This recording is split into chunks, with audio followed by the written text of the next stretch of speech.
السلام عليكم، شلونكم متابعين اعزائي؟ شلون الصحة الاحوال الامور؟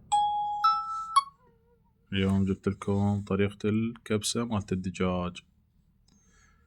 هنا عندنا زيت حسب الكمية.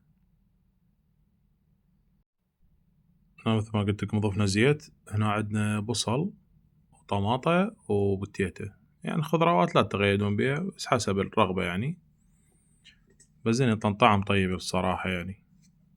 قطعها المكعبات، نحمسن شوية حمسة زينة.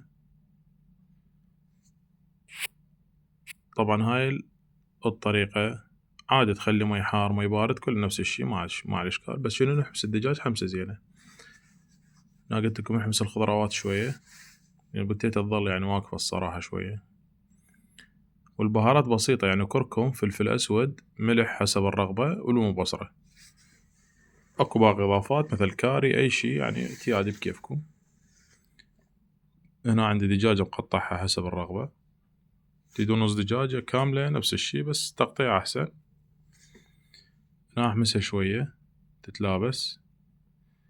اضيف البهارات والكركم شوية كثرة حتى اللون مالتها يصير اصفر، يعني شايفين الكبسة شلون راح تصير. هنا ضفت فلفل اسود مثل ما قلت لكم، وهذا الكركم، كمون، ورق غار، كاري، كله شغال يعني، بس ذني المتوفرات عندي الصراحة كانت. هاي كمية قليلة تقريبا مال 5 نفرات أو 6. أحمسها حمسة زينة، أحسب ألا الدجاج لونه يتغير. ذاك الوقت أضيف لها مي، المي حسب الرغبة يعني قلت لكم، أو العفو المي حار بارد نفس الشي، ماكو إشكال. شوف هنا شلون لونها متغير. أضيف لها مي،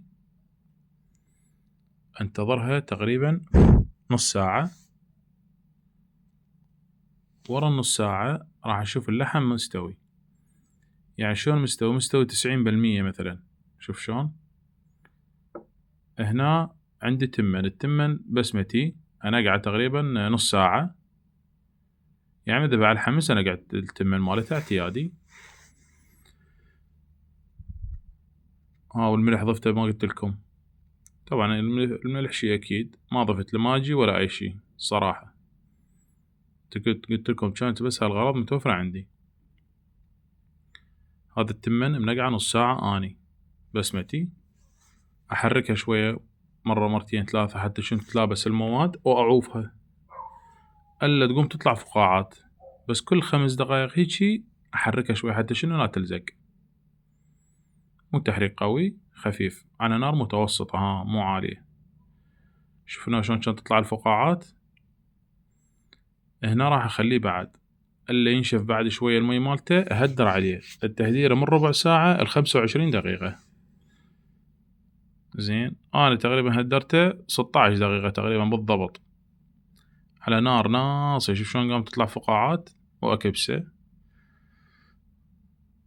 مثل ما قلت لكم. وأشوفكم الطريقة النهائية. هاي الطريقة النهائية، شوفوا شلون صايرة تخبل، والطعم الله شاهد روعة.